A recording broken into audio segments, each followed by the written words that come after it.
Let's be honest, conversations about faith are usually off limits.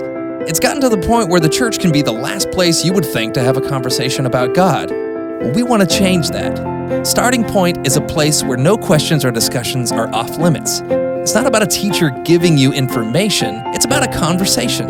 It's about being with other people, like you. And we really mean that. You're free to ask any question you want. This is your opportunity to explore faith freely. It's not another place where people will talk at you. We want to talk with you. So are you curious about God, Jesus, the Bible, or Christianity? Or did you recently begin a relationship with Jesus? Or have you returned to church after some time away? Starting Point is for you. Every Starting Point group is guided by qualified leaders, but your voice matters to the group. Your thoughts add value. You may even ask the question that someone else is afraid to ask. Starting Point, where your questions about God turn into a conversation about faith.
when you need somebody.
right, I want to ask you something. I want to ask if this is a phrase that just shows up in my home or if it's a phrase that anybody else uses. Do you ever say at your house, "This is why we can't have nice things"? Is that ever a thing you say in your house? Just under your breath. Melissa and I chant it to each other all the time. This is why we can't have nice things. We have some things in our house that we're like, yeah, we'll buy a better one of those when the kids are older. Because we've learned our lesson that no matter how hard you try, when you are in the midst of parenting, some things are going to get damaged. No matter how much you try to make sure they weren't. The last one, maybe the biggest one that I can think of in our house, was we don't buy televisions very often. We've been really fortunate to have TVs that last a long time. So we have had a sum total of 3 major TVs in our married life, okay? They last about 10 years, and then we figure, okay, it's time to move on to a new one. So when we buy TVs, and I do this with cars and some other things, I like to do my research on the television that we're going to get. Like, where can I find that sweet spot between, like, picture quality and affordability and all that kind of stuff? Because you can blow your budget on televisions if you want to. I don't think that's worthwhile, but I also don't want to just walk into the store and, hey, give me the cheapest TV at the largest, diagonal inches that I can get. I don't want to do that either. I want to kind of come somewhere in between. So I do my research, and I choose my televisions very carefully. So about 10 years ago, we're on TV3 now. This is a story about TV2.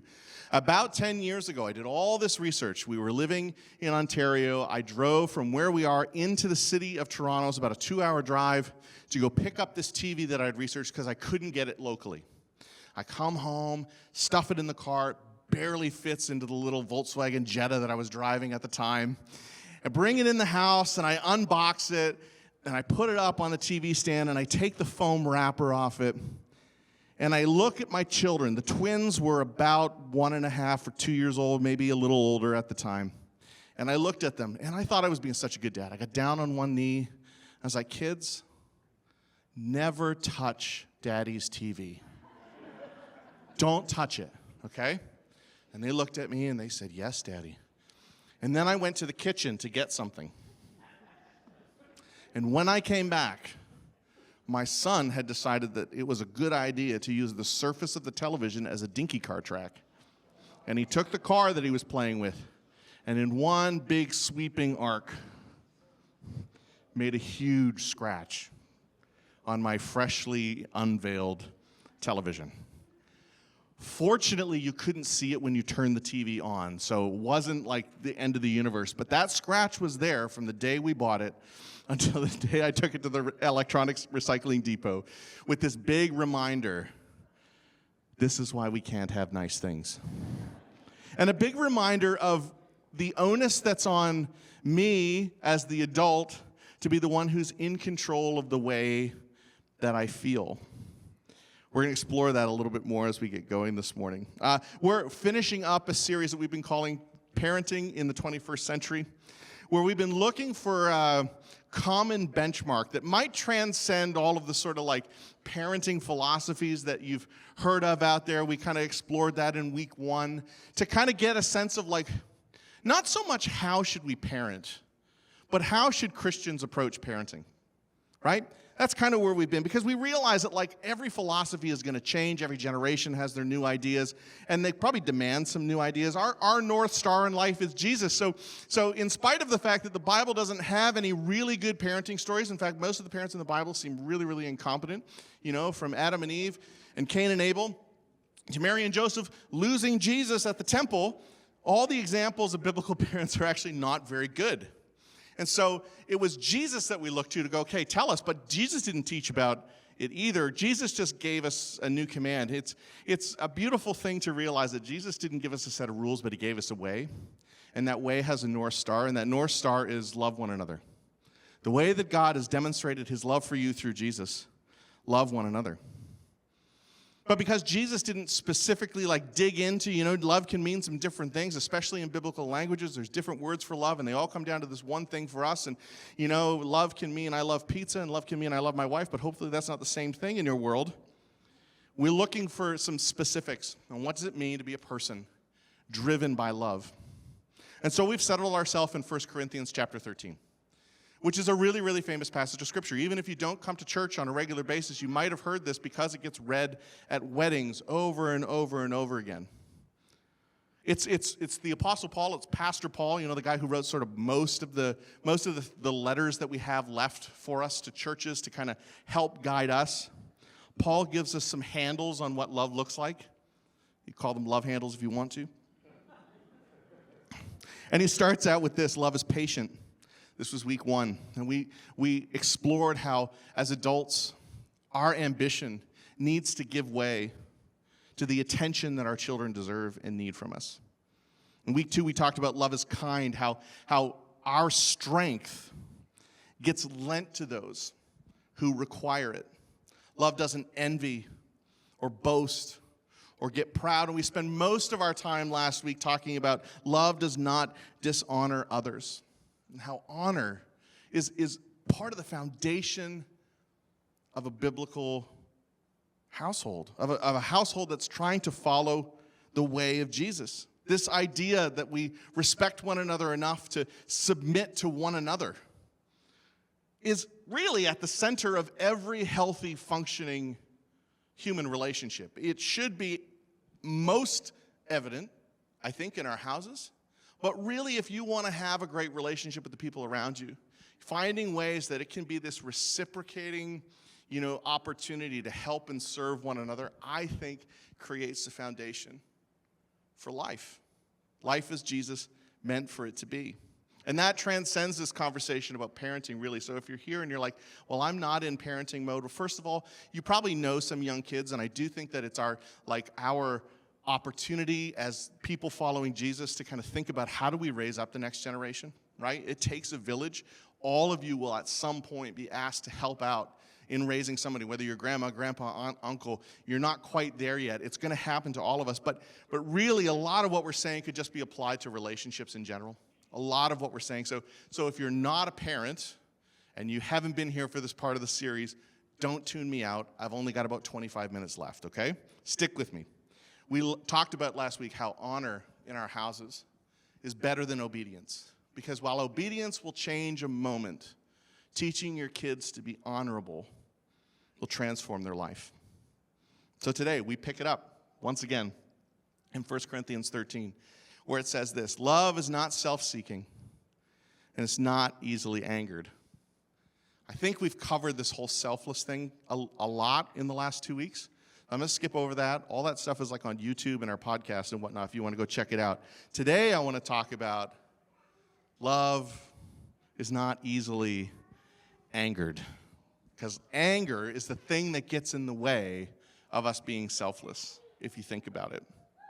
It's really interesting. I don't like digging into the original languages a whole lot because it makes it seem like you can only read the Bible if you know things about the original languages. But I'll do it here because I think that this is really helpful. The Greek word for anger that's used in Scripture is actually the same word as getting stirred. So we could say that love is not easily stirred up. Like if you're a cook, you know that every once in a while you have to go to your soup or your pasta or the thing that's boiling in water and stir it, because if it settles down to the bottom, what happens to it? It burns. So you've got to move it around, right? You've got to get in there with a spoon and you've got to stir it up. Our anger is like that, right?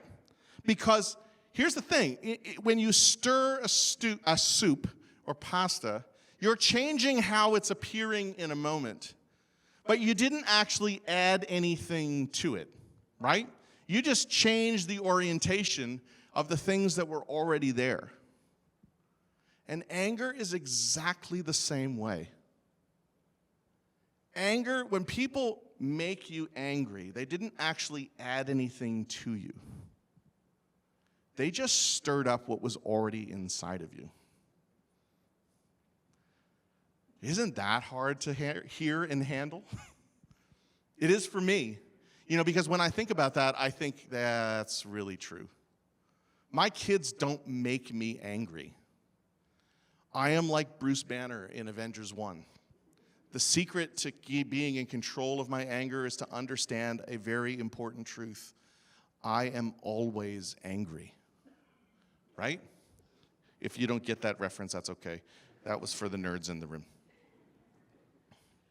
Kids don't make us angry. It's already there. And what I've discovered is that it doesn't matter how old we get, how mature we get, how long on the journey we have become. On this side of eternity, we will not fully master our self-seeking.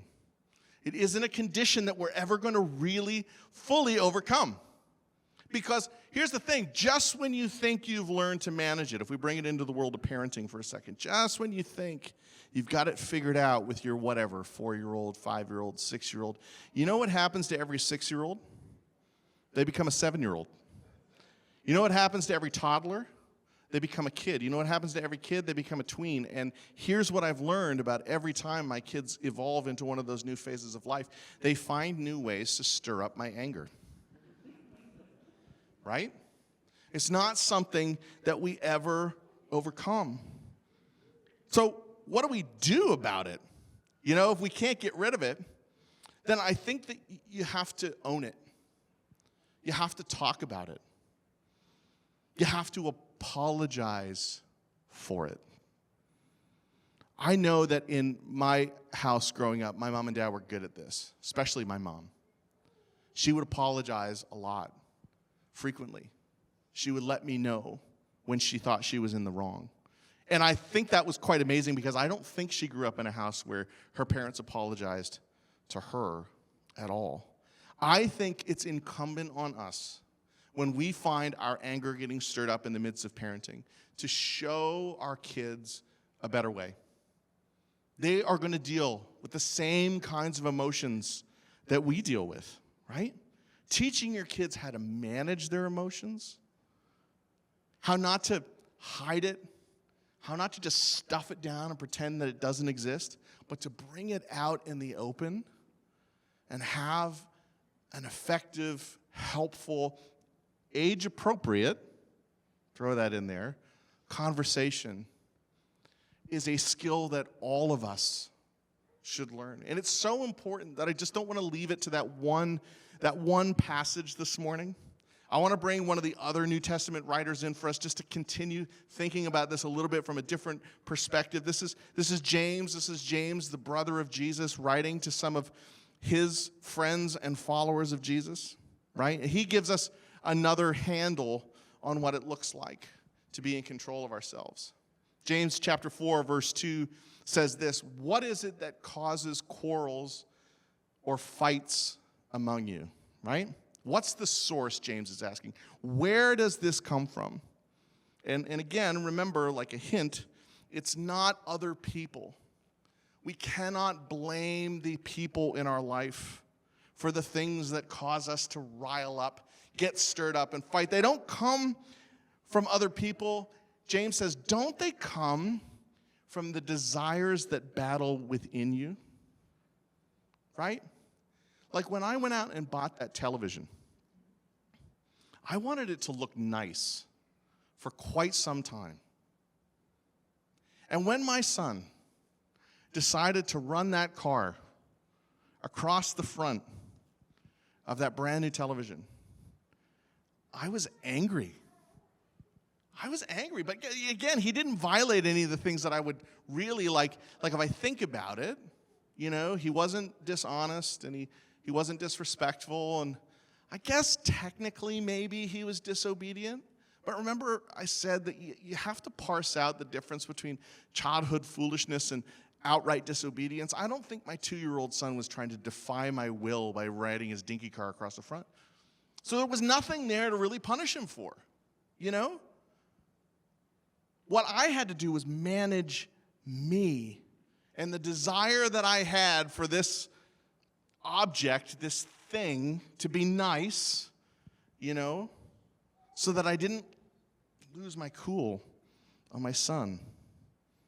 James continues, "You desire, but you do not have. You covet, but you cannot get what you want. That's why you quarrel and fight."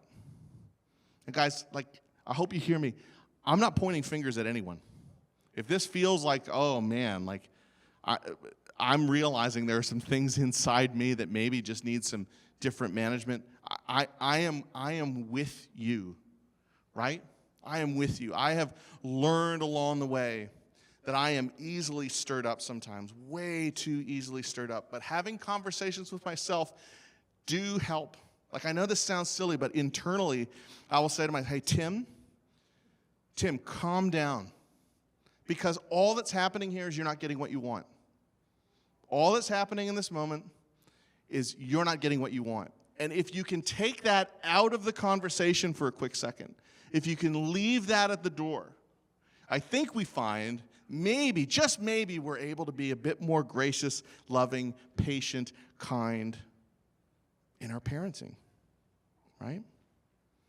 Sometimes all we need to do is stop, slow down, right? Say it out loud to each other. Hi, it's me. I'm the problem. It's me. Give that gift to your kids. Learn to be self-reflective, to slow down, to be realistic and introspective, and then teach your children how to do the same. And you will give them a great gift. To love is not self-seeking. It's not easily angered. These concepts are so important because our words as parents, they weigh so much to our kids. So friends, measure them before you throw them around. Because people will get hurt. People will get hurt if we don't do the work. And if I'm honest, sometimes I say things to my kids in ways that I would never say to another adult. I would never talk to another human being like that. I'm so ashamed to tell you that sometimes I just lose control. And my anger gets the best of me. And I say things that I just... If I said it like that to somebody at work, they would call the HR department. It's complicated here because I'm kind of the HR department. But you can also get in touch with the board. The board is board@burnettchurch.com, okay, if you ever have any real HR complaints. Fortunately, I don't do that at work. For some reason, sometimes I do it at home, right? And it feels good sometimes, right, to be in a position of power. But can I tell you, we are already in a position of power with our kids. We are already there. This one here, like not letting yourself get stirred up and learning to manage. I think you apply this to your marriage, apply it to all your relationships, your work, your church life, right? Ted Lasso, great football coach from Myth, says that one of the keys to being successful is to learn sometimes to be a goldfish. Why do we learn to be a goldfish? Because a goldfish has the shortest memory of all the animals in the animal kingdom. Sometimes we just have to forget how we've been offended. Paul isn't finished yet. Love does not delight in the evil, but rejoices in the truth. We touched on this just a little bit, so I'm not going to go there too deep. But I would encourage you, moms and dads, to make more a habit of celebrating the things your kids do right than telling them the things that they do wrong. Chances are they already know that they did something wrong. Don't belabor those things. You have to discipline. You have to create boundaries. I'm not saying to practice free-range parenting here. That's not what I'm saying. But I am saying that if you're in the habit of establishing boundaries but not in the habit of celebrating their wins, we might have some work to do. Love always sides with our kids. Uh-oh, I'm so sorry that's happening to you. Let me tell you how to manage it. Let me show you how it works. Because, Paul finishes, love always protects. Love always protects. Which is tough in the world that we live in. right? It's complicated. It's complex. And it requires nuance. We, in our house, had a significant battle with cell phones at one point. And because we had a significant battle with cell phones with Layla, we decided that the twins were not allowed to have cell phones, just like carte blanche. In some ways, I think that was a really good move. If you don't know this, you can buy Apple Watches that have cellular plans on them. Those cellular plans will let you track your children. It will let you text with your children. It will let them text with their friends. It will let them listen to music. It will let them do some of the things that you might want them to be able to do on a phone, but you're scared to give them a phone, right? Because a phone comes with a whole bunch of other things. I would highly recommend that move. If you're uncomfortable with cell phones with your kids at the age that they're at, if they're not age appropriate, but you want to be able to have some way to communicate with them, I think the add-on is something like $15 a month with Rogers or Telus or whatever. So I didn't get paid for that endorsement, but but this is me, and I'm letting you know that was helpful to us. Honestly, for a long time, when the kids would come and say, "When can we have a phone?" my answer was the same: when you move out. That's when you can have a phone, when you move out. Last year, kids are amazing. Last year, Mackenzie sat Melissa and I down. This was just before their birthday, which seems really, I don't know if it was this strategic or not, but it was really smart. Just before their birthday, and she had prepared a PowerPoint presentation for why, as they entered into high school, she thought we should change our rule about phones and allow them to have one. Did you know that kids make fun of other kids who only have iPads but don't have phones? That there's a name for that? They're iPad kids. Do you know this? It's like a thing. So Mackenzie did not want to be known as an iPad kid entering her first year of high school. She thought that would be too difficult a social ladder to climb. And so she had, I couldn't even tell you what the 4 points were. But it was amazing. She finished the presentation. She walked away. Melissa and I looked at each other, and you could just tell on our faces. I was like, uh-oh, we changed our mind. We haven't even said it out loud yet, but we changed our mind. Why do we change our mind? Because there's nuance. Because the conditions are different. The kids are different. We've learned how to help them walk up to the place where their phones are much better than the first kid who had a phone. You know, you make all your mistakes on the first one. Sorry, I'm a first child too, so that explains a lot. You're welcome. We make all of our mistakes on the first one, but we learn, right? And we add to our knowledge. And I think we did a better job walking them up to, like, the internet is not a safe place. The internet has lots of ways for you to get into trouble. Manage your time on the internet well. And because we had done that with them, we were able to help them and protect them better than we were able to do the first time around.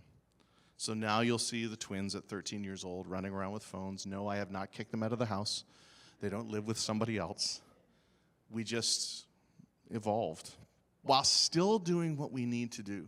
You know, that's the point here, right? Like you have things going on in your house that aren't happening in my house. Your situation is different than mine, which is why I don't think you can sit up here, or I don't feel like I can sit up here and say, this is the way you should parent, right? That's a move. I just talked to somebody this week whose friend goes to church in Australia, and that church stood up and did this is the way you need to parent your kids. This is the biblical way to parent your kids. I don't feel comfortable saying that. I don't think there's a biblical way to parent your kids, but I do think that there's a Jesus-inspired way to practice love in your parenting. And part of that is that it always protects. I'll pray for you, if you'll pray for me, that we continue to learn how to protect our kids. So how do we put a bow on this whole thing? How do we wrap up this conversation that we've been having? We say here on a regular basis that there's only one kind of person that's not allowed at Burnett Church. Perfect people. There are no perfect people allowed here. It's the only kind. There's no perfect parents, no perfect kids, no perfect grandmas or grandpas. Nobody's perfect, right? We all get it wrong. And here's the thing.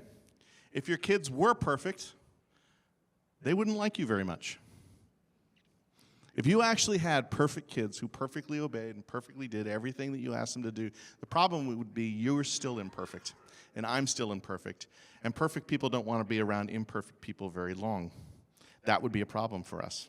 And if I gave you a choice right now to say your kid will do everything you ask them to do from now until the day they turn 18 years old, they will be perfect. But at 18, they'll realize they're perfect and you're not. Or you can have a kid who's flawed just like you, but at the end of your parenting journey, you will be friends with your kid for life. I bet you every parent in the room chooses option B, right? Perfection is not what we're chasing down here, right? And ultimately, that grace, that ability to step into each other's lives in spite of the imperfection is exactly what Jesus did for you and I. That's why we follow him in everything, including our parenting, right? God gave you free will, knew you would throw it away and mess it up, and pre-decided to love you in spite of it long in advance of you ever being a twinkle in your mom and dad's eye. It all boils down to this. If I can get you to do one thing in your parenting, parent with the end in mind. Parent with the goal of having a healthy relationship with the adult that they will become. Have the same aspirations for them as you do for every other good relationship that you have, and let those aspirations be driven by love. And I don't think until a couple of years ago, I got that was the point. But at some point along the way, I realized that we're starting to get a friend out of our oldest daughter. We're still parents.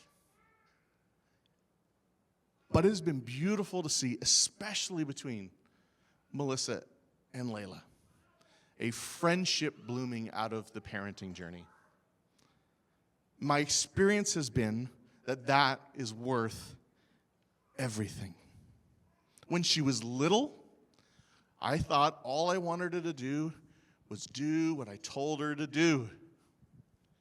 And trust me, she was a force of nature. We used to say about Layla as a little kid all the time, she is going to rule the world. The question is whether it will be for good or evil. We're not sure yet. On this side of things, I just want her to honor and respect me and want to be around me. That's 17 years old, right? Because the big stuff is still coming. I know that we think there are all these things that the kids can do to kind of mess up in their younger years. Wait until they try and buy a house. Wait until they try to marry somebody you don't like. Wait until they have to go out and take out a $100,000 loan to go to school and think about that debt. Man, I want her to listen to me on those issues. And they pale in comparison to some of the things I thought were a big deal when she was little. What I want is that as she gets older, because we love, honor, and respect each other, because we value our relationship together, that she still wants to know what I think, even when she doesn't have to ask for my opinion. And it's ultimately, guys, it's ultimately the loving behavior that we show our kids that will inform if that's the case. So, love like Christ loves you. Go at their pace. Be kind in your strength. Focus on their wins. Show and deserve honor. Be self-aware and own your junk. Teach them to own theirs. Protect them. trust them, hope for a better future, and persevere when it's really hard. Because the most significant thing you might ever do might not be something you do. It might be somebody that you raise. Let's pray together.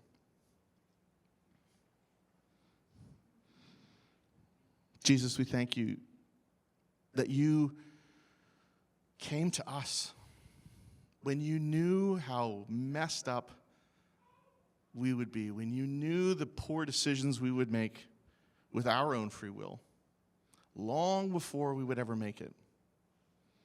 And you pre-decided